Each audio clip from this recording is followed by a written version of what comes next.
Dr. Martin Luther King knew he was going to be unalived.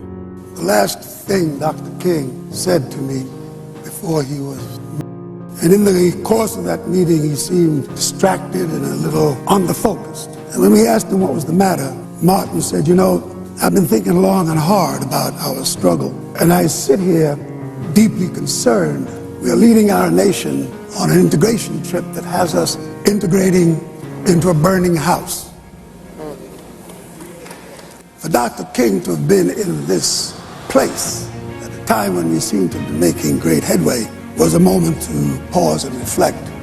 He stated that he had regret that he had led his people into a burning house of integration, and the expectations that they had weren't going to be produced in the integration that was to come. You can't mix peoples and force them to integrate when they're on two different economic levels. In fact, Dr. Martin Luther King began advocating for African Americans to be brought up economically and financially. He really began pushing reparations.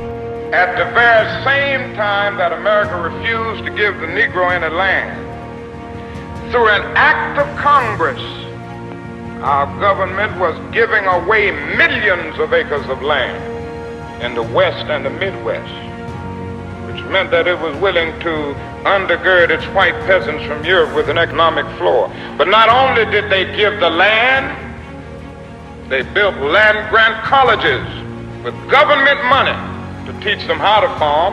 Not only that, they provided county agents to further their expertise in farming. Not only that, they provided low interest rates in order that they could mechanize their farms. Not only that, today many of these people are receiving millions of dollars in federal subsidies not to farm, and they are the very people telling the black man that he ought to lift himself by his own bootstraps. This is what we are faced with, and this is the reality. Now, when we come to Washington in this campaign, we are coming to get our check. And he knew that that was going to be his downfall. With the power and influence that he had, marching on to Washington and mobilizing African Americans to demand many billions from the United States government, that was going to be the final straw that cost him his life. Listen to his final speech right before his unaliving. We've got to give ourselves to this struggle until the end. Nothing would be more tragic than to stop at this point. I want to thank God once more for allowing me to be here with you. I left Atlanta this morning and then I got into Memphis. And some began to say the threats, talk about the threats that were out. What would happen to me from some of our sick white brother. Well, I don't know what will happen now. We've got some difficult days ahead, but it really doesn't matter with me now. Because I've been to the mountaintop. I don't mind. Like anybody, I would like to live a long life. Longevity has its place. But I'm not concerned about that now. I just want to do God's will. And He's allowed me to go up to the mountain. And I've looked over and I've seen the promised land.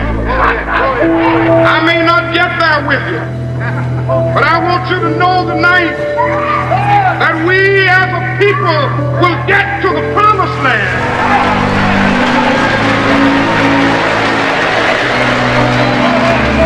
So I'm happy tonight. I'm not worried about anything. I'm not fearing any man. Mine eyes have seen the glory of the coming of the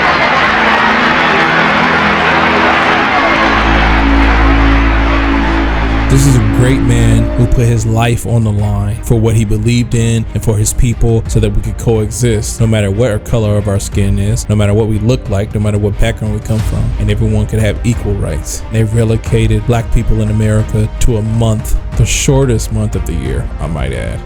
We are not relegated to a month. Black history is world history. We've never been a minority in the world.